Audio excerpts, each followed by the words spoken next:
Yo, what up, what up, what up? We back with another week of Virgos Know Everything. I go by the name of Big Will. And I'm Keith Jones, Mr. Did You Know What's Cracking? Hey, we got a special guest in the building, man. This is a real special guest. You know what I'm saying? Dude, lineage runs real deep in Atlanta. So, you know what I'm saying? I want to let him introduce himself. You know what I'm saying? Go ahead. Tell everybody who you are. Miya Bailey. Miya Bailey. Hey, that was the modest answer. Like his track record run real long, Hey, man. I'm just an artist out here trying to make a living out here, trying to put brothers on. I like that. Doing the best I can, man. They put brothers on. Hey, you're doing a great job. For everybody who come down here in Atlanta looking for a tattoo artist, he got a shop called City of Ink. And it's been around for what 11 years. Yeah. You know what I'm saying? We got 2 locations. What's up, man? Yeah. Okay. see, we couldn't get that on the documentary. You know what I'm saying? Yeah, we got 2 of them. Okay, so one of them is on Edgewood. Yep, and one down the street on Walker Street. Oh, okay. Yeah. For those who don't know, Edgewood is like a real historic area in Atlanta. It's a lot of history that took place in that one little compound area. So that is to have something there and to have it there for that long. That's a real big accomplishment. Well, the one down the street been the one down there. Been down the street. It's the one that been down there for 11 years in Castleberry Hill. And the one over there in Edgewood is about 3 to 4 years old. Okay. Yeah, it's right beside Harold's Chicken. Props to I know Harold's. exactly where you at. Yeah, I know exactly where you at. Props to Harold's, man. They good to us over there. Yeah, Harold's Chicken. That's what's up, man. Yeah. So what's up? What you get into this weekend, man? Me? I ain't do too much, man. I went to the M Bar. Me and the homies and them, you know what I'm saying? They got a section, man. A couple bottles. We kicked it with the ladies. Okay. Nothing too major, man. Played some cornhole. I was busting heads in cornhole, bro. Don't nobody want to see me. Man, this dude think he can do everything better than everybody, I was born this way, bro. I'm good at everything. Come on, bro. man. Listen, bro. I'm just good at everything. Look, if my man showed me how to do tax, cuz I'm gonna be nice, and you know what I'm saying? Oh, cause I'm nice. Look, bro. I'm nice at everything. You feel me? You know what I'm saying? I just ain't. You know what I ain't nice at, bro? Social media. I'm a lame on the internet, bro. I'm just telling Steve, bro. I'm a lame on the internet. Well, the internet is kind of a pretend world anyway, so. Yeah. Other than that, what you get into, man? I had another weekend of nothing. I'm not gonna lie to you. I had a little car trouble this weekend, so that kind of put a damper on everything. Okay. And it was rent, and I got a speeding ticket for doing 90. I had to pay that, so I was in the house. I laid low this weekend. I saw you got Anita Baker tickets though. She ain't had to do nothing. You know what I'm saying?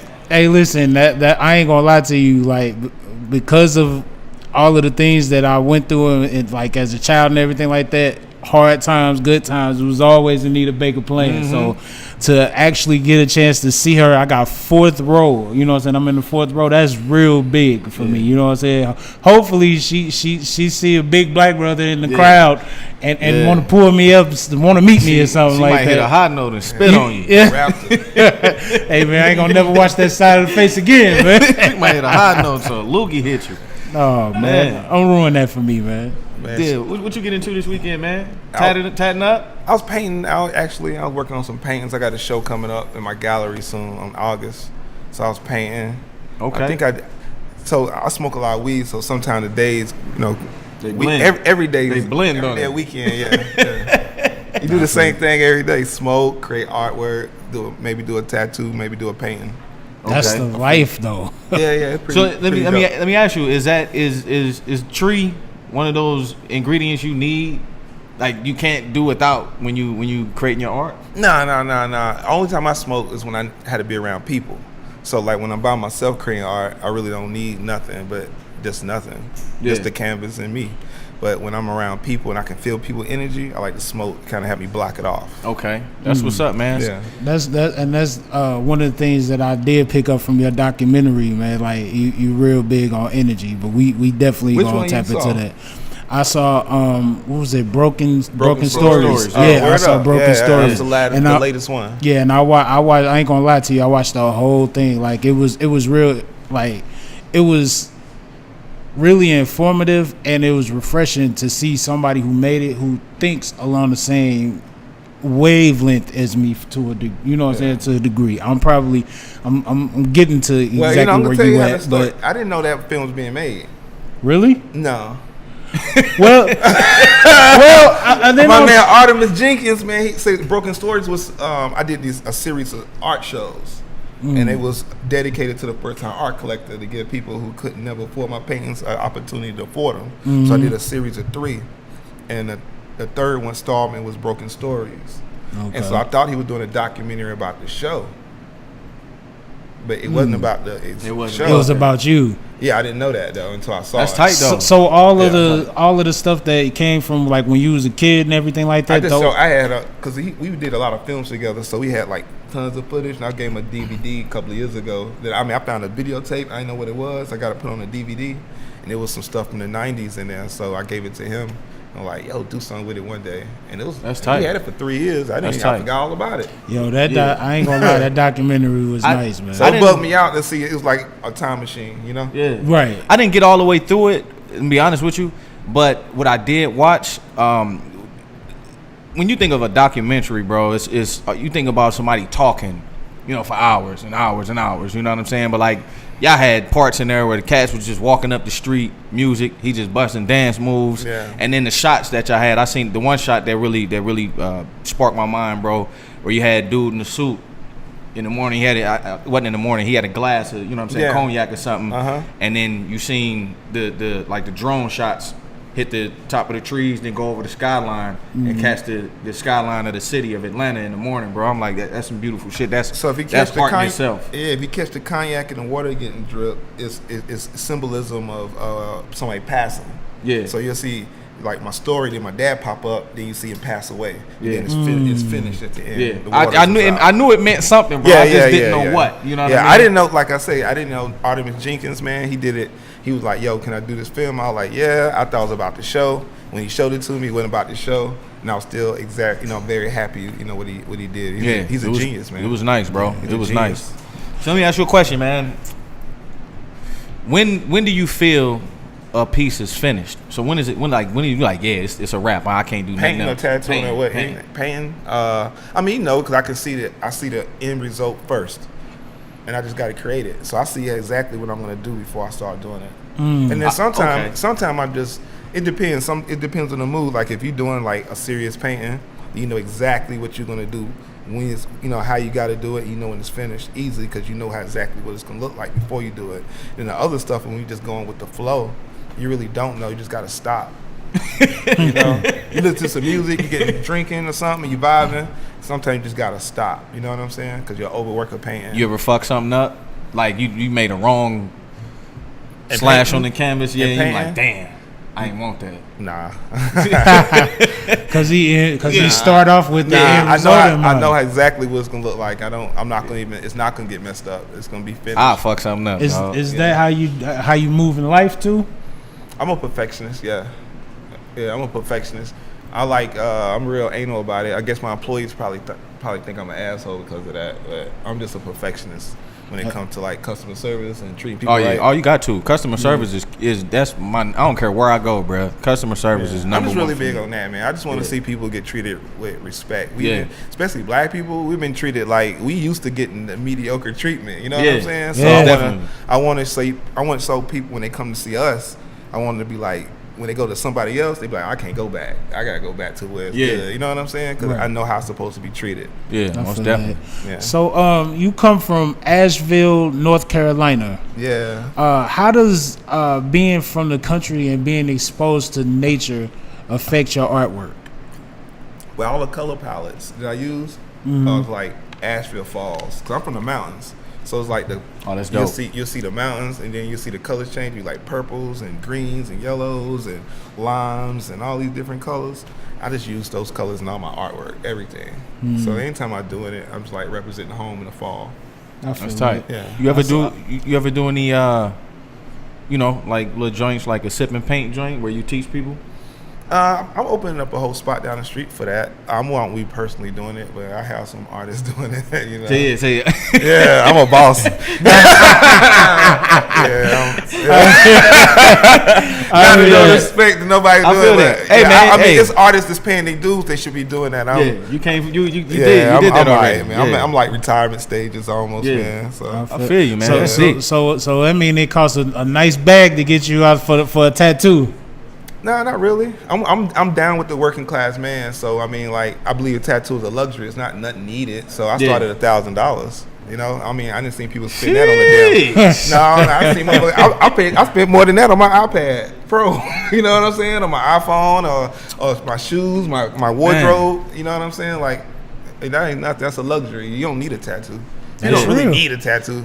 You know what I'm saying? If you really want one, from me, and you know, save up a little bit of money, $250 a month for 4 months. That's why I took 4 month wait.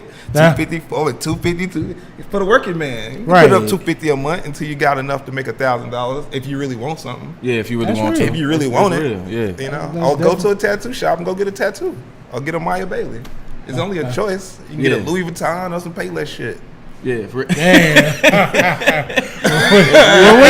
when you say it like that, that's real spill. That's real spill, man. It's just a luxury item. You know what I'm saying? It's not a nothing needed. You know what I'm saying? You did all your own joints? No, I'm apprentices and all kinds of You stuff. trust them? I mean, when you got a staff, they were the ones you got to trust. You better let them trust you. Tattoo you before you let them tattoo somebody else. Yeah, I believe in that strongly. You know, my employees get to tattoo me. I feel you. I got my first tattoo in a flea market, my dog. I started at one, so don't worry about it. Which one on St. Charles Rock Road? Nah, we was it was Big Top. Big Top. Oh, okay. It was Big Top Flea Market in St. Louis. Yeah. Oh wow. Yeah, they look like prison tats. Boy, you'd have thought I went to Rikers, boy.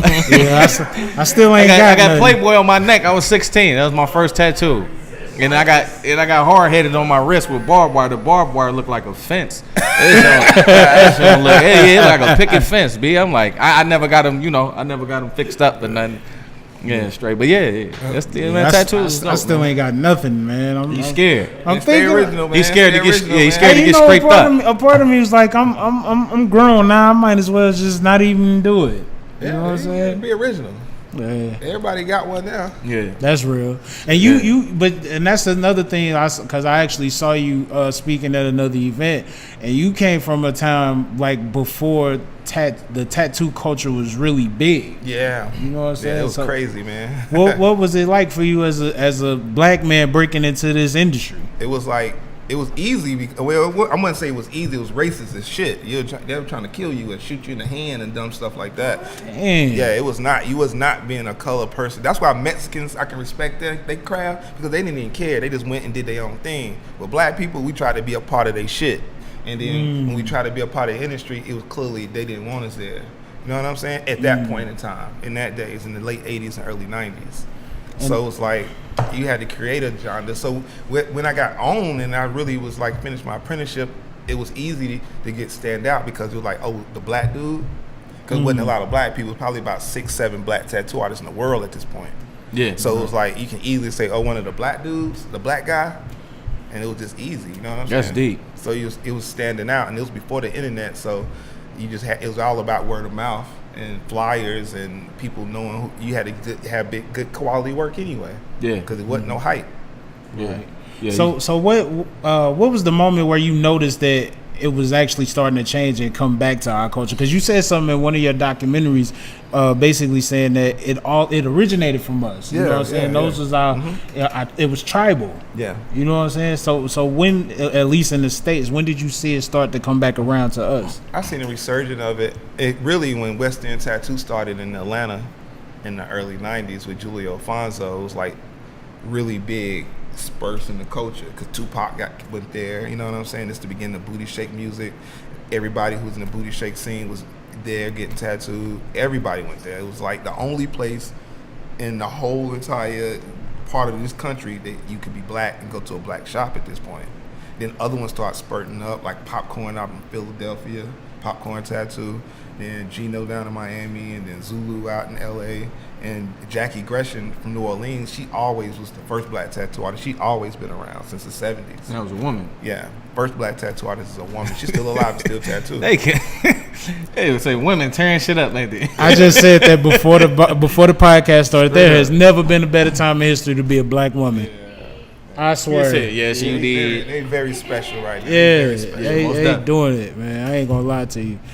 So, a lot of creatives, they try different forms of expression before they find what they're really good at. Like, did you try different forms of expression, like rapping or dancing or anything like that before you stumbled on art? Nah, man, my mom discovered it and made me do it. I can get that? Oh yeah, bro. Oh, thanks, man. My mom made me. You know how you see Mo Better Blues?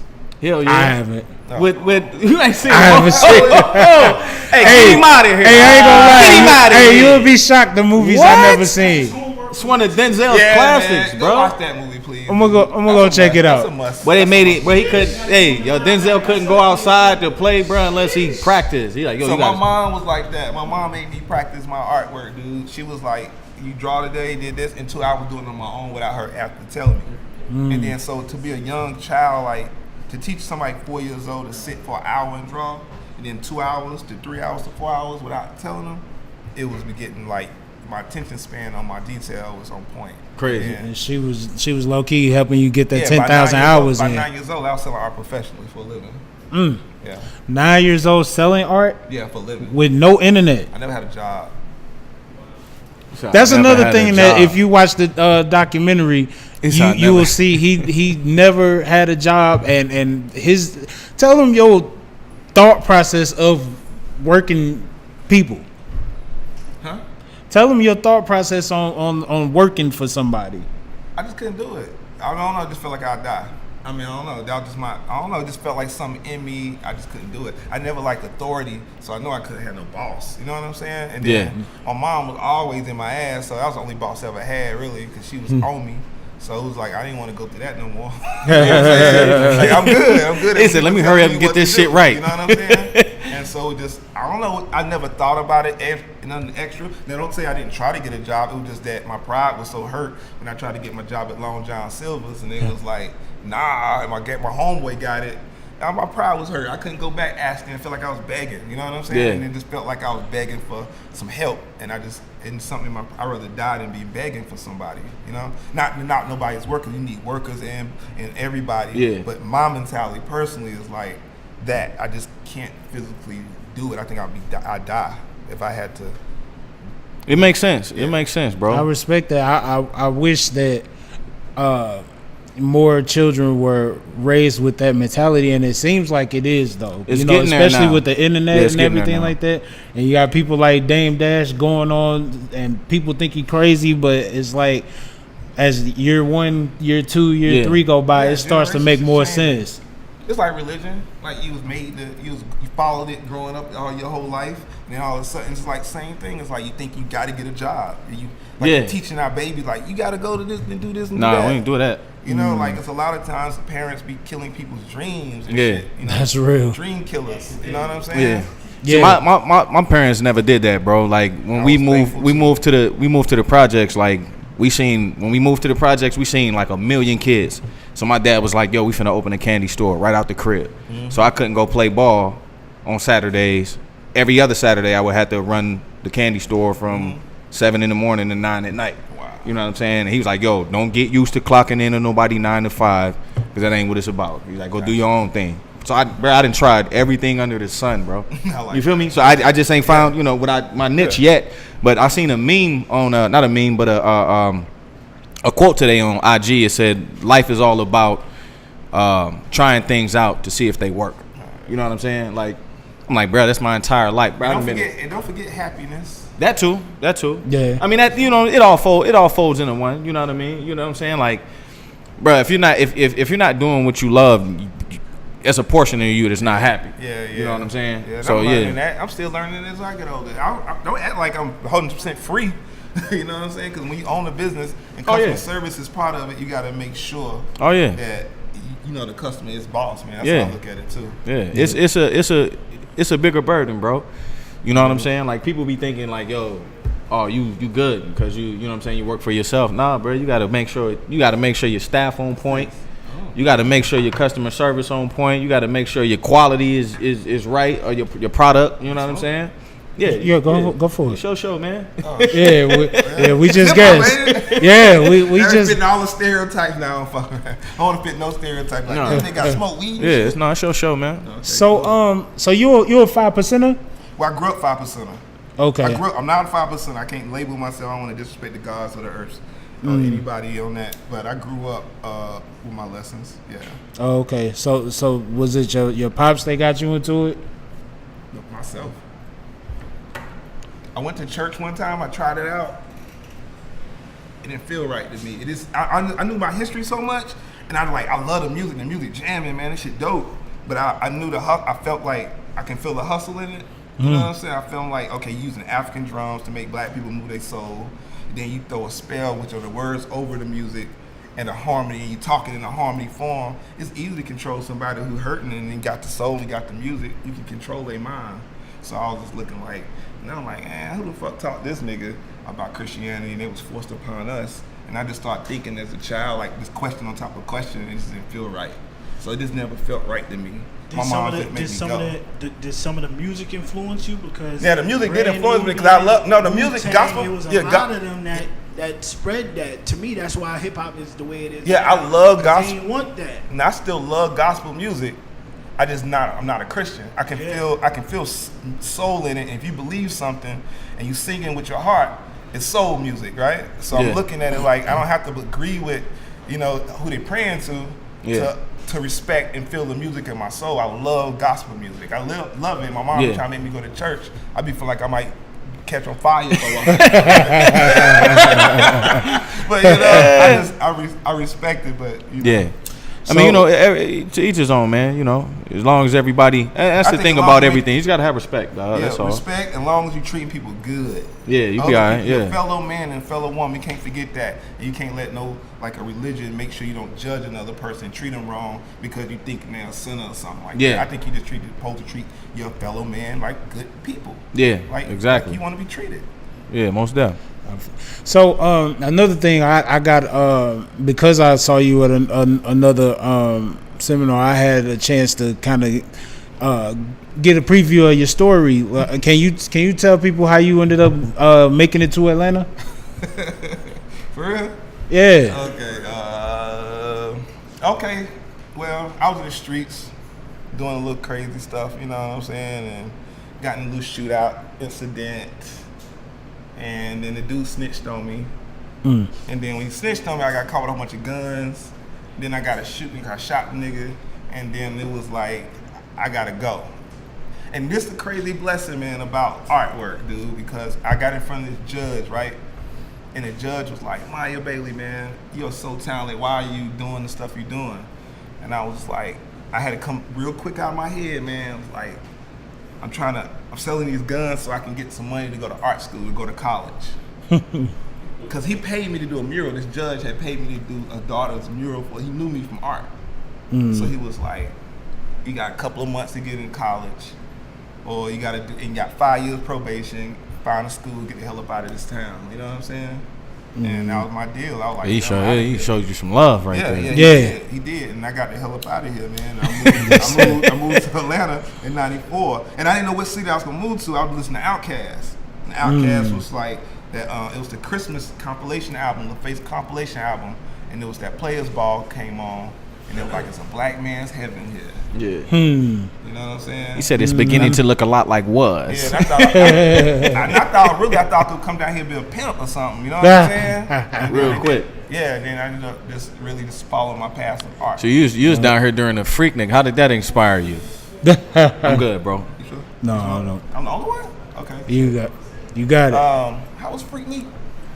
How was Freaknik? Yeah. Yeah. Did it inspire you? Man, everybody said the same thing. I'm never moving. As soon as you experience something, you're never moving. It was never moving. It was free. It was free. Nobody had. Remember, there was no internet, so girls was more crazier. Think about it. Nobody was scared. All you had to worry about is a camcorder tape moving all the way, making. If you from New York, you had to wake up. Our tape had to make it all the way to New York. Yeah. Right. You know what I'm saying? Think about that. One little videotape. Yeah. So girls was wilding, bro. H caught a taxi from the Bronx. all the way to Atlanta. It took him 30 days. No, man, but it's crazy because every person that was old enough to experience Freaknik, when they talk about it, it's a glow in their eyes, bro. Man, and I'm talking about everybody. Yeah. And the thing is, like, it was just so much good music and fashion and everything that came from that moment. Like, I ain't gonna lie, I wish I could have experienced that. I was 12. I couldn't grab no booty or nothing, but I got a glimpse of I've it. seen some little kids driving cars, man. Yeah, it was Word, wild. it bro. was wild like Yeah, that. it was wild. Straight down Peter Street, man. It was crazy, dude. Some little children, man. Some girls like Yeah. pee-popping on the back. They were twerking, Yeah. they twerking that, whatever. They were pee-popping in. Yeah. Standing on their head and shit. Yeah, I came out. We came out of Hard Rock Cafe from eating lunch, bro. I'm talking about they was out all 4 windows, Yeah. cheeks, buns, Yeah. buns McGee. Police wasn't tripping. Nah, they wasn't doing nothing, They were bro. having fun, too. Right. police were having fun, too. I could imagine. But you mentioned Outkast, and everybody who come on the show, I gotta ask you, what's your top 5? Outkast what? I'm talking about what's your top 5 rappers? Oh. Top 5 rappers. Damn, that's a hard one. I gotta put Jay-Z up there. Okay. Yeah, I gotta put Jay up there, man. Okay. Gotta put Jay. Gotta put Nas. Okay. You know. I gotta put Andre 3000 up there. 3 stacks. I gotta put Scarface up there. I could dig it. And look how many I got. You got That's- one that- more. you You got got one one more. more, bro. Can I put Bun? That's Bun- it. That's a. That's a nice. That's a nice. That's a solid. That's a But solid lineup. You though. know what? I'm gonna keep it 100 with you. Like Bun's early work, his rhymes was bananas. Yeah, but it Bun seemed be like he hard. just hit a comfort zone where he started cruising. That cause that boy. That's cause that boy But started that's teaching. wrong. He started. Yeah, Professor. Yeah, he started. True They that. used to have that motherfucker, you know.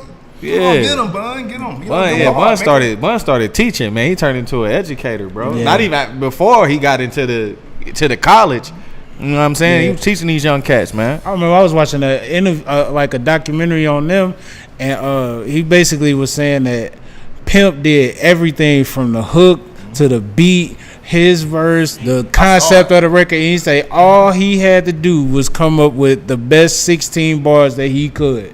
That's why his shit was so hard. Like he was, He made him go hard. and he don't get the respect that he deserved for his early work. Like he was one of them guys, in during that time, like ain't too many guys who could have went I'm with from him. old school. I like 8-Ball JG. Yeah. We grew up on 8-Ball MJG. 8-Ball, boy. Yeah, we grew. People But you sleeping like you- he ain't one of them, boy. That you- motherfucker will eat. You know what? 8-Ball, he started off being that guy to me. But eventually, MJG, I feel like he Yeah, MJG surpassed got him. that Like way. he can't, Hey. he hawked him, like hawked him down and caught him. You know what I'm saying? That's what happened when you 25 lighters on my dresser. That boy don't think smashed. that Yeah, was- come I on, don't think- first. Yeah, Yeah, I don't first think that nasty. was 8-Ball MJG. That was. That was MJG had a. I don't think It was that. it was a don't think lady. that- Hey, you buck? Yeah, he bugging. Nah, you I don't think bugging, that was 8-Ball. bro. Yes, it was, bro. It was MJG. 25 bro. lighters on my dresser. He had Yes, a- sir. I it's- gotta get paid. That wasn't 8-Ball. No, he had a verse. He used that line in his verse on one of his songs, bro. Yeah, I'm saying Yeah. MJG used it, bro, and he snapped. I can't remember what song. I'm gonna get the song, bro. Okay, I was You gonna say. bugging. I was gonna say I know what because I'm talking Virgos about. know everything. Nah, you don't know I shit. don't know, man. You don't know shit. I don't know, man. So, but let's see what else we got for you.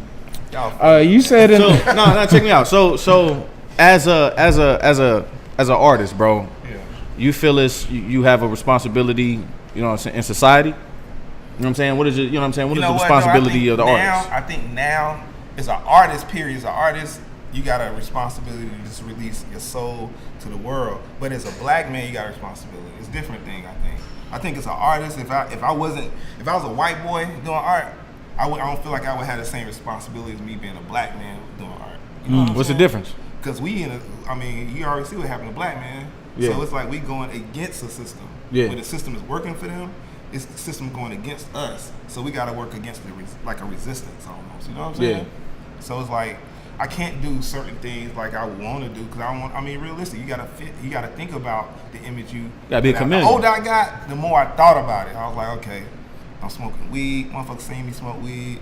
Am I a bad influence? I think about conscious things like this. You know what I'm saying? Yeah. Because people watching you, and you got to think about that as a black man. You are a role model, no matter what.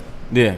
So, but I still don't want people to know that I'm not no super nigga. Like I'm above people. I'm a human. I'm a regular human being with flaws and all kinds of deformities like everybody else. Yeah. You know what I'm saying? I'm to be honest with you, bro. I'm learning a lot about that about myself. Cause I don't role model or not, bro. Like I don't give a fuck. Like I do what I feel when I want to do it, and I know it's bad. Like I say what these niggas will tell you.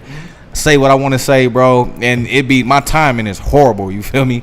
And I'm like, damn. I go home and think about it, like, damn.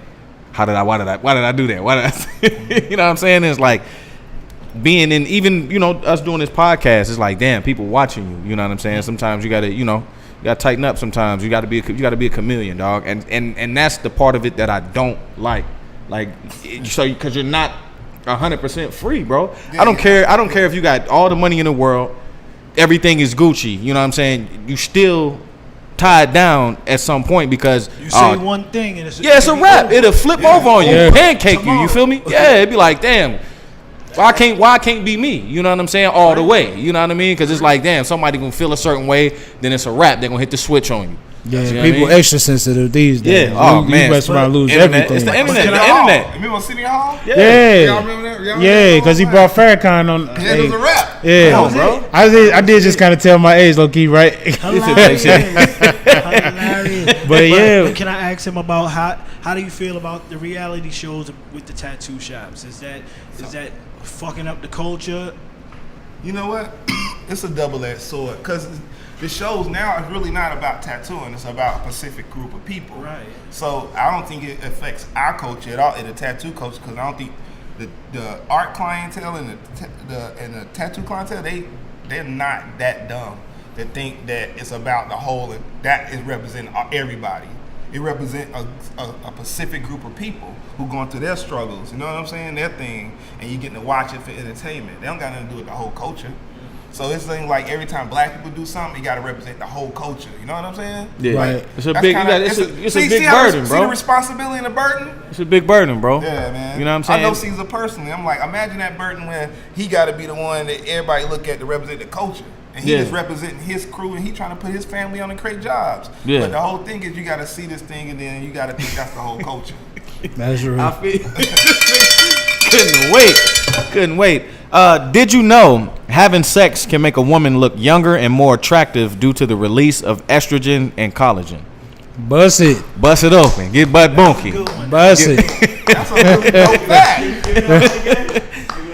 Did you know having sex can make a woman look younger and more attractive due to the release of estrogen and collagen? You hear them ladies? You hear that? I need to show the proof. Hey, baby, look. Did you? Did you know? Word. So one of the things that I gathered from watching the documentary is that, like, no matter how successful you get, you never lose your ties to the hood. Like, what helps you keep that balance? Man, I don't even think because realistically, man, I believe I'm a simple man. I don't really need a lot. Like, I'm not into vanity. You can't buy me with money. You can't buy my soul out. Can't do none of that stuff. I just want to be able to have a peaceful walk to work sometimes, smoke my weed, read me some comic books, enjoy some alone time sometime, and enjoy my children and my grandkids. I'm a real simple person. Go to the mountains, man. Like, go to a beach. Like, I don't need too much. And then I come back and then I work hard. And then I just need my space when I need my space. So it's like, I don't know. I'm not blinded by certain things because I do anything I want to do. Anything I put my mind to, brother, I have accomplished it. There's nothing I haven't accomplished it if I haven't thought of it. So it's like everything I want to do, I already did it in my lifetime. I'm just trying to think of new dreams now. Yeah. That's what's up. Hey, that's dope as hell to be at that stage in life. For real, though. I think it's so many people trying to, myself included, trying to figure it out, bro. You know what I'm saying? Like, you always gonna have to, you're gonna continue to search and figure things out. But like, for me, it's a certain space that I'm trying to get to, bro. Where, you know, I could plateau, like you say, and, you know, get bored sometimes. Like, damn, let me find something else to get into to achieve a goal. You know what I mean? I'm gonna make this a goal just because I ain't got nothing else to do. I didn't achieve my shit. Let me find something else to do. I was real OCD. I was 18 years old, dude. I thought I was gonna die in the streets, dude. I was like, yo, okay. So it wasn't even like a will. It was more like I believe even then I'm like believe almost in the law of attraction. Just didn't know the extent of it at 18. Yeah. I was like, if I write down my goals, maybe I won't get killed in the streets, and I focus on these goals. You know, because I knew things was, you know, I'm 18, I'm immature as hell, and egos and pride. You in the streets, niggas talking shit. I'm a little nigga. I'm going crazy out here, boy. So I'm trying to really keep my mind on these goals, and as I got older, I marked these goals off every single time. It's not, and now I'm off my goals. I accomplished my goals 10 years ago. So now it's like, I didn't have, I mean, but my mind was 18. So think about my goals. You know, I didn't have a big mind of thinking like, I want this now. You know what I'm saying? So at 18, like about 10 years ago, when I accomplished what I wanted to do, I had to really think about what I was going to do with my life. And now I'm just willing to be, just really give back. I feel it, that make me feel a little whole when I give back in some way. I don't really need nothing back in return. I just want to see niggas make money and ball. I like that shit. I like to see young black males and young black women making money, doing what they love, do. I just want to see it, because guess what? I didn't see niggas struggle my whole life. Right. Yeah. That's real. You know, that's so real I shit. want to see the opposite. That's just my vision of happiness in my mind. I want to see young black people making money, doing what they want to do, and see what happens, and give them opportunity and see how we take the opportunity and go crazy with it. Yeah. You know what I'm saying? They know that. Yeah, it'd be to be honest, it'd be a lot less violence, my dog. Yeah. Like real Happiness spit. is a good thing, man. Like real I'm talk. a shooter and he really want to be a singer. You know what I'm saying? Like his heart, he a singer, bro. He a singer in his mind. He a singer, but he got to be a shooter. He has to be. That's how he feed his family, man. Come on, dude. Yeah. Or even worse, you a shooter real before you get shit. to figure out what it is you supposed to I know do. niggas like that, for real. Yeah. Who talented as hell had to do the worst things to feed their babies, dude. Yeah. That's struggle. So do you feel like that struggle influenced your art in you know what I'm saying, like in what you do? It struggled my hustle, but in my art, I release. So I don't really show, like sometimes I might show the struggle, sometimes I might show pain, but a lot of times when I'm painting, because I'm happy. You know what I'm saying? So even if it's a dark painting, I'm still happy as hell that I got the freedom to do it. You know what I'm saying? Yeah. That's So dope. it's like I'm just channeling. I have a hard time. Sometimes I got to channel pain and channel dark times because my life is pretty dope, bro. Yeah. Cause like most of the movies I seen about art, bro, it be some depressing shit. Especially like Basquiat, bro. Like this shit would, like when I seen that movie, I'm like, damn, this shit is wild. Yo, You feel man, me? it's like that, dude. And Yeah. I just lost my best friend. Damn. That's why I'm smoking this weed, talking about this shit now. Yeah. You know? I just lost my best friend. Man, He an that's all artist bad, just bro. Like that, and he lost his life to substance abuse and stuff. Damn. So it's just like that's the lifestyle we live. I lost a lot of friends the same way. So it's just that life you living as an artist, man. Them motherfucker got complex minds, bro. Yeah. It has to take that, bro. If you keep creating shit year after year, like how many paintings have you created in 1 year, bro? I can't even tell you. Exactly, yo, and you got to do that shit year after year after year. I got an accountant and I got to do a certain amount. I got to set this many paintings, you know, a year. You know what I'm saying? Yeah. And sometimes I had to do this many tattoos. Sometimes I just know how to do it because I'm a businessman. I just don't remember the number. It might be about anywhere from 20 to 30 paints a year. Yeah. Yeah, for me. Which one do you enjoy more between paintings and tattoos? I can't really choose no more. I used to lean towards painting, now I lean towards, because tattooing now is just more now.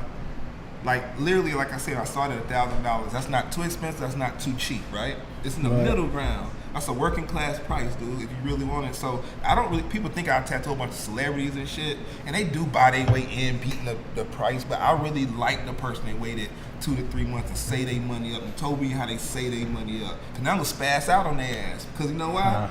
They.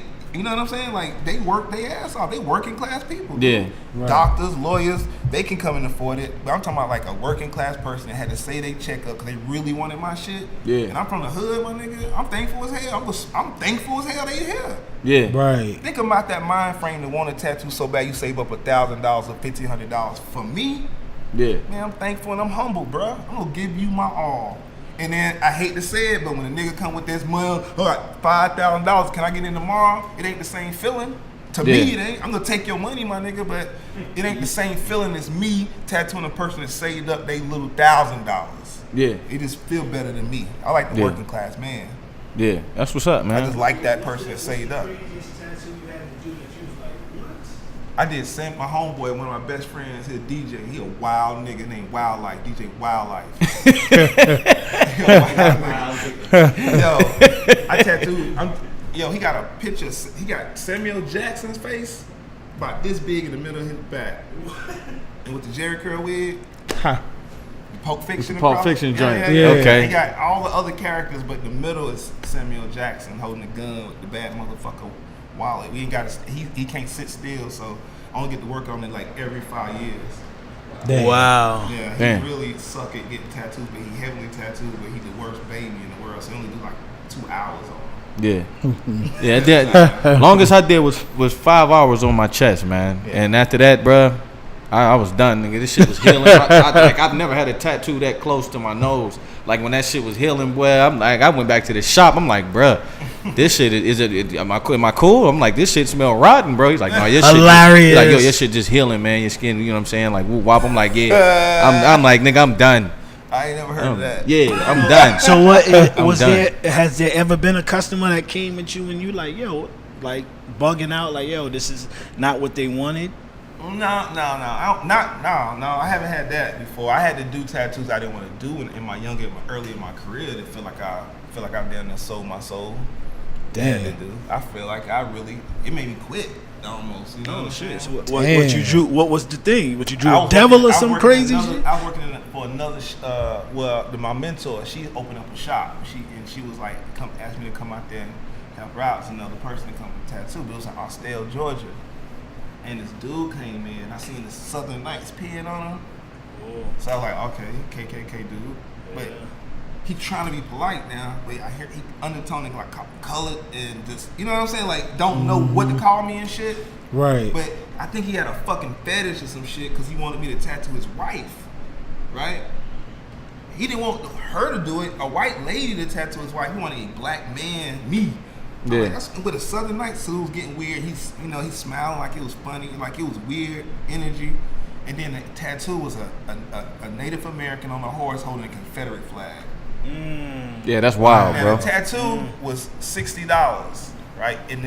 Back in the day, $60 for this tattoo. My mentor looked at me. She said, "I know you want to do it. Charge $800."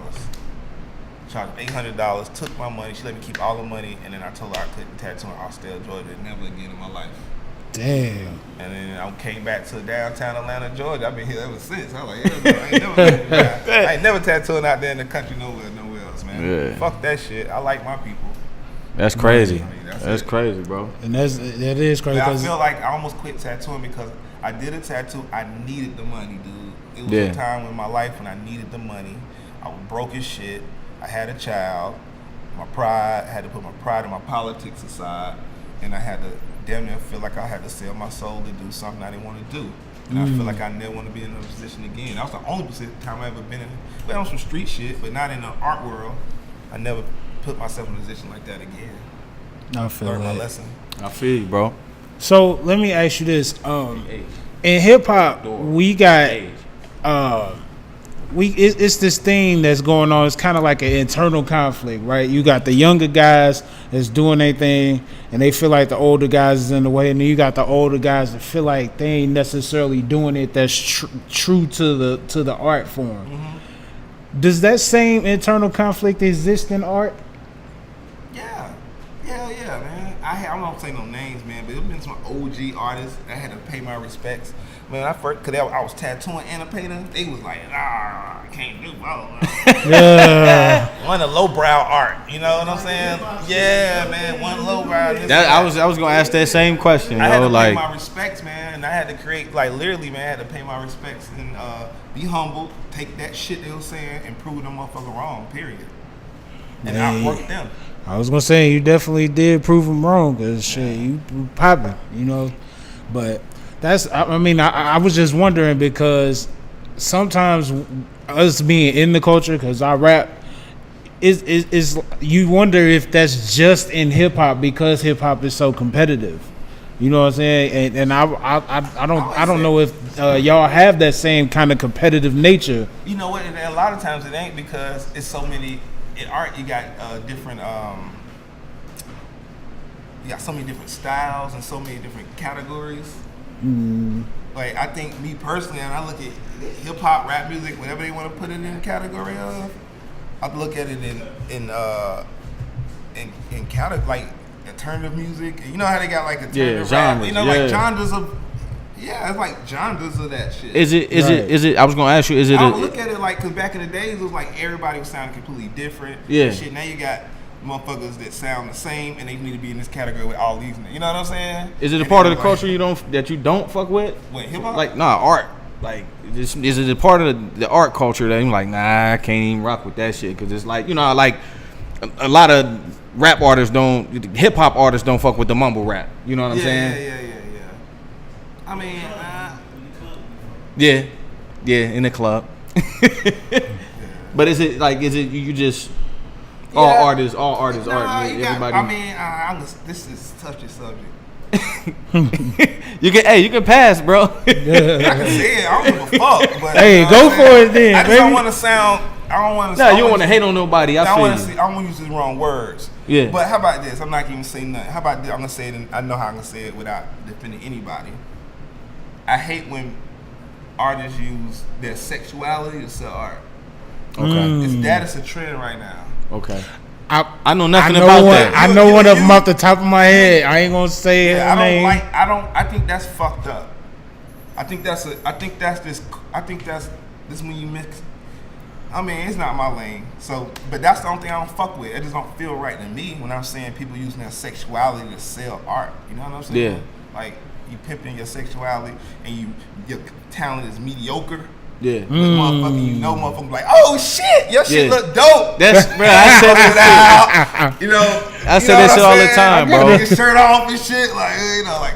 I said it all the time. I'm like, yo, like when a artist gets to a certain level, bro, they dip their paintbrush and smack that motherfucker and be like, yeah, 1.4 million. Yeah. And motherfuckers like, oh my god, like, bro, that shit is 2 drips. That nigga got 3 drips on the canvas. Yeah, drip, came through dripping on the canvas, bro. Like, he like, yeah, this 1.4 mil. He like, what? Yeah, I can't do that shit. The art world is a different monster. You know what I'm saying? It's like the stock market, but it's no regulation and no rules to it. You can sell a paint for any damn thing. You seen what Puffy just paid? No. Yeah. What'd he get? Yeah. What'd he get? A Warhol? What'd he get? He did that shit in an auction, dude. What'd he get? So it's an art auction. Who's the artist? I don't remember dude's Kerry name. Washington. I said Kerry Washington. Yeah. What you smoking, bro? Thinking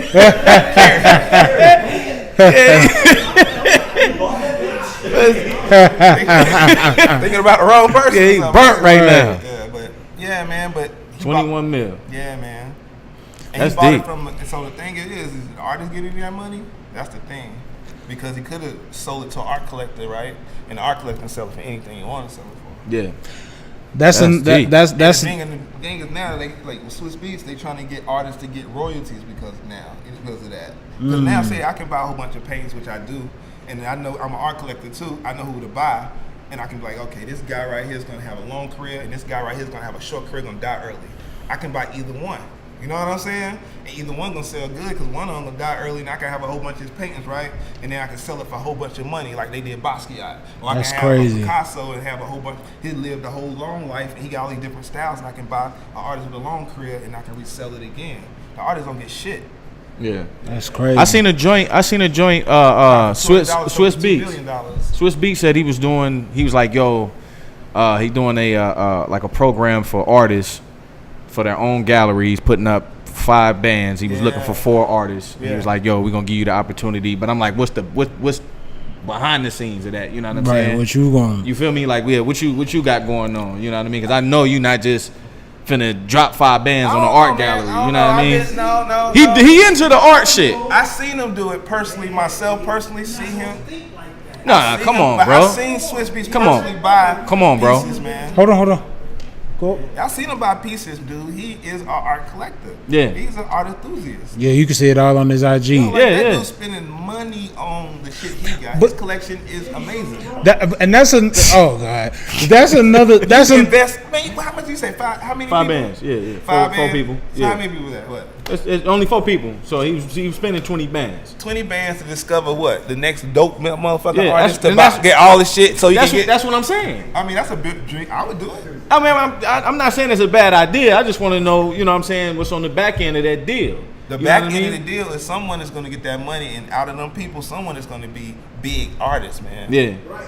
And think about it. If you got big, I'm gonna turn on the person who turned me on. Thank you, brother. He got on my painting, brother. This is Yeah. yours. No, I'm I'm just saying. You was just saying how people were buying paintings, right? Mm-hmm. And the artist wasn't getting any money. Yeah. So okay. No, you buy the paintings, right, from Art Collective. So you know the artist sell the painting. I might sell it for $2,000, right? Yeah. You got it now. You own it. And you can sell it for $20,000. Yeah. I don't get shit. You for only that. got 2 bands. Exactly. Okay. They want to do it. He trying to get it where artists can get royalties from a back end deal. Right? Okay. That makes sense. Like a percentage, that makes sense. like another percentage. Yeah, on top of that the makes deal. sense. Maybe, That like, makes I can't sense. believe it. But it was a You gotta relax. because it's no rule. There's no rule. Because he from the Bronx. There's no rules in it. There's nobody regulating. There's nobody telling you nothing. When the stock market crash, people gonna buy art. Yeah. It's never gonna stop. So I also heard you say in the documentary it says that people focus on the artist, but it's the art collector that's making the moves. Hell yeah. Hey, can you expound on that a little bit? And do you feel like that's in all art forms? Like, do you feel like musically we should be focusing on the consumer No, I don't more? think you should. Not all the time. Not even in art all the time either. I'm gonna kind of. So I'm thinking like this. I believe in the law of attraction, right? And for my Right. personal self, I believe in the law of attraction. If most artists are like a narcissist kind of, right? They thinking about themselves, so they only thinking about themselves. What if you focus your energy on the people outside of yourself, like the art collector? If you focus all your energy on the art collector, then you're gonna attract the art collector to you. Instead of you thinking about you just self-imploding, I guess. You know what I'm saying? I'm thinking about the art collector. While all these artists thinking about themselves and how miserable their life is or whatever the hell they going through, I'm thinking about the art collector. And then there's an art dealer and an artist at the same time. I know what art collectors want. I subconsciously create artwork I know that I don't have to risk. I mean, I hate to say it. Sometimes I right now, in my part of my career now, artistically, I want to take more risk on that end. But I know exactly what my people want, and I can sell it, and I can give it to them, and I can put my heart and soul in it. But now I'm evolving past that. Like I had to learn that, and then I'm passing past that. But while all these I'm focused on the art collector for a chance. Now I'm in a point in my life where I'm just like, I just want to do art for me now. Yeah. And I guess how even a musician, you do a musician. Like, for example, Drake, he know exactly what to make for the radio. He know exactly his market. He know exactly his lane. No matter what, he play it safe. He play it safe. He don't take no fucking risk. Do you think he? I've seen it on his face. I said that, and that's seen it crazy on his because face. I'm just telling you now, I don't want to be Drake, and I'm trying to change my ways. I'm friends. Hey, listen, I'm friends with the biggest Drake stans in the whole entire world. Yeah. And one of the things that I always said from the beginning of time that I hated about Drake is that he doesn't take any artistic risk. He doesn't. He plays it safe. That's the one. That's the reason why I couldn't. I don't know about all that. his stats and all that. That's tight as hell. Take too many risks, But man. he don't take too many. He's giving you the same project with little variations of it since he came in the game. It's just me personally. That was my thing. About, you know. Yeah, he said Floyd, huh? Yeah, that remind me of Floyd. You know, Floyd made it to the top, man. But at he least like everybody all the way to the top. He beat Yeah, everybody tight. all the way up. Yeah. Let me go ahead and fight this cat right here. Yeah. That's crazy. But you know what? Speaking of hip hop, this is the reason why I really was interested in having you on the show. And I hate to bring up something that we talked about in the last one, but I want to talk about it in front of my people. But I asked you at the event. I said, "Do you feel like hip hop is influencing the art world, or do you feel like the art world is influencing hip hop?" And you said that y'all, in so many words, don't respect hip hop no more. Yeah, almost to that point. Because think about art, and you get into almost high art. You know what I'm saying? You're getting evolving, right? An art form evolves, Right. and you start doing a little abstract, and you want to go to something else, and then you get higher art. So the music even start changing. You start listening to it as an art. I remember when I started as a child, I listened to hip hop. Then it started evolving, and our artwork changed and started evolving. Now all of a sudden it started going like this. Now I gotta listen to that while I'm creating art. Now I can't listen to that shit while I'm creating art. Now I gotta listen to fucking John Coltrane, Miles Davis, down all the way up to fucking classical music. But see, the artwork, the art form didn't evolve, and I'm saying it didn't evolve, and I'm not saying it did. I'm saying it evolved on some ends. It did evolve, but on the mainstream end, they let the industry dictate everything. And it seemed like nobody stood up and fought for the industry of the music industry, dude. They don't feel like artists was rebellion enough. They just let it happen because they'll feed them let me give you this little $1 million advance and you can make this type of little music for us, nigga, and dance for us and shit. That's what it feels Real like. shit. Like a fucking minstrel show. so you don't It feel feel like you a don't, fucking coon show right now, dude. so you don't feel like guys like Kendrick is pushing the culture forward? I believe that, and I believe it. People like Kendrick, but it need to be more Kendricks. It can't be one person. And they make Kendrick because they make him special because. Is he really that special compared to a lot of underground motherfuckers that you heard? Come on, be realistic. Yeah, bro. he's special. He's special. I'm not gonna lie to you. I know. Well, Kendrick is he's special, bro. Well, okay, he might be special now, right? But J. Cole, he ain't that special. We just hype him. You think so? J. Cole Yeah. hard, bro. No, He's tripping. No, to me, in my opinion, Listen, to me, in my opinion, man, I put them on the same level, dude. In my opinion. No, man, Kendrick is different, bro. No, it's like Nas and Jay-Z, dude. J. Cole tells way better stories than Kendrick. You crazy? Hell yeah. They the same level. Kendrick told a whole album telling a whole story. What are you talking about? Nah. Hey, listen, but I'm saying and that's no, that's not, and that's no knock to J. I'm Cole. saying it's kind of hard to But say. I come from Public Enemy. I came from an era like Public Enemy and shit. So Kendrick's sound remind me of listening to fucking all the West Coast shit that I grew up listening to. It's this sound. It's this new now. Think about it. So listen to the like. Listen to the product. Listen to Kill It Will, Ice Cube, and then listen to the Kendrick's albums, man. Death Certificate. Me personally, I think Death Certificate is top 2 best albums ever made. I think Doggy Style's the best. Doggy Style's the best album that ever made, and Death Certificate is number 2 to me. I can respect that opinion. I can respect that. You got to bring it back to the East. Look at this. Look at this. Nigga got to bring it back to the East. His hat. That nigga got the Bronx hat on right now. Man, this guy. If it wasn't for the Bronx. Looking You gotta at say type for my shit. generation, like I know Kendrick is special for this generation, but I come from a generation where it was like Kendrick's. I get what you're saying. I get what you're saying because Everybody it was was different. you had your KRS ones and your Rakims and your Rakim, Big Daddy Kanes and all of these guys to. Everybody sound completely. Everybody sound different. But but to bring it back though, you don't feel like hip hop is doing a major service for the art world? Like you got guys like Jay-Z and Diddy buying these huge paintings. You saying what's influenced who? They influence the art. They talking about art, so they influenced by art, right? But put they're influencing the average listener to even know who these people are. They're using their platform. Well, that's the marriage. That's a beautiful marriage. I agree on. I like it. Now, don't get it wrong. I like that. Yeah. I'm saying I thought we was talking about a whole nother different subject. No. I get what you saying. I get what you saying. He'll pull you into some other shit, Hey, dog. I And have you looking crazy. I like that. When I got put in the rap verse, dude, I felt like the shit. Don't think it wrong, man. That shit made me feel good. Who put you in the verse? Craig did on A Train. Okay. That posse cut. A Train. Okay. He ended the verse with my name in it. How you think I felt? That's I dope. felt like a That's king, solid. man. That's Like, solid oh, right shit. there. That's Next thing I dope. know, my phone was ringing.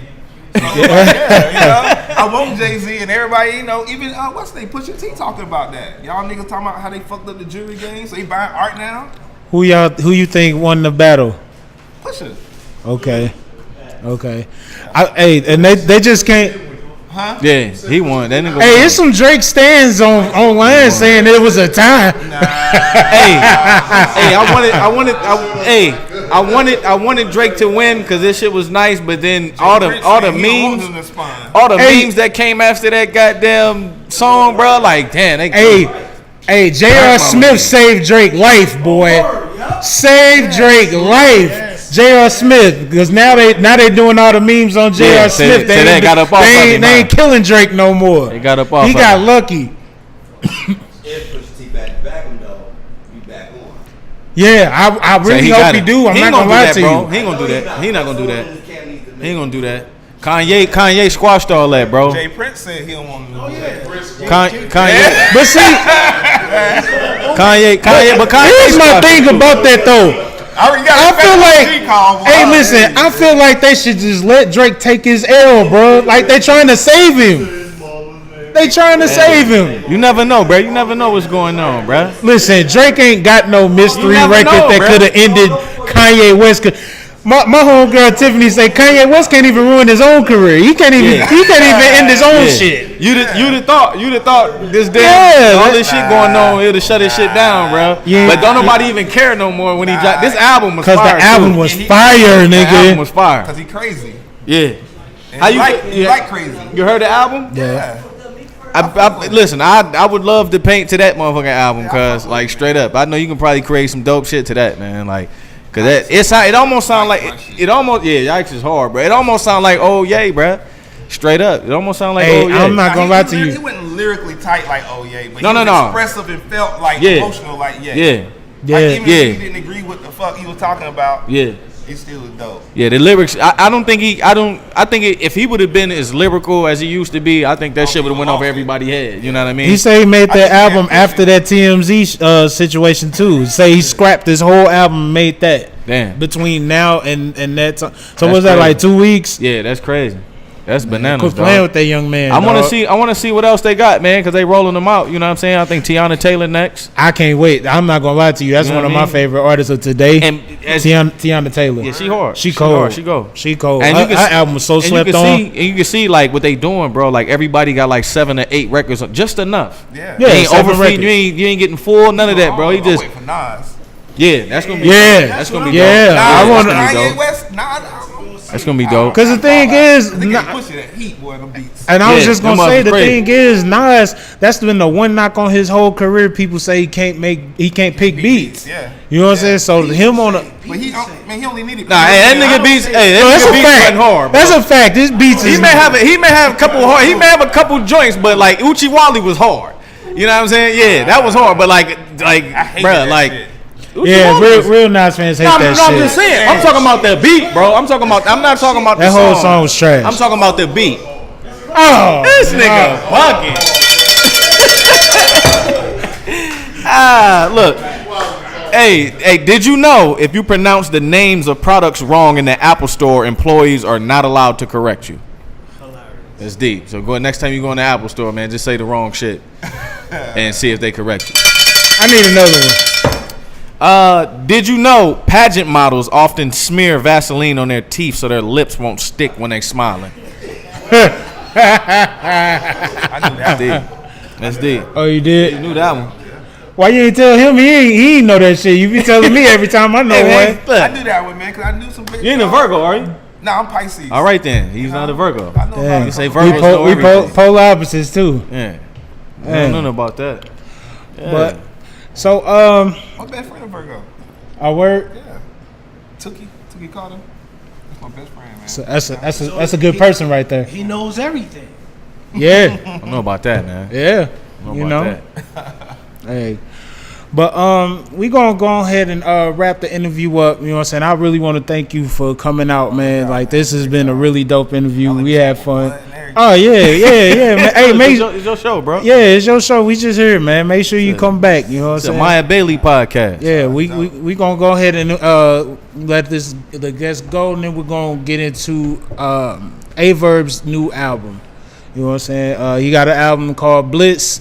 It's coming out 6/14, so it's a couple days, and I feel pretty special because I got the shit first. So you know what I'm saying? We gonna definitely review that, and I'm gonna tell y'all everything we think. So word.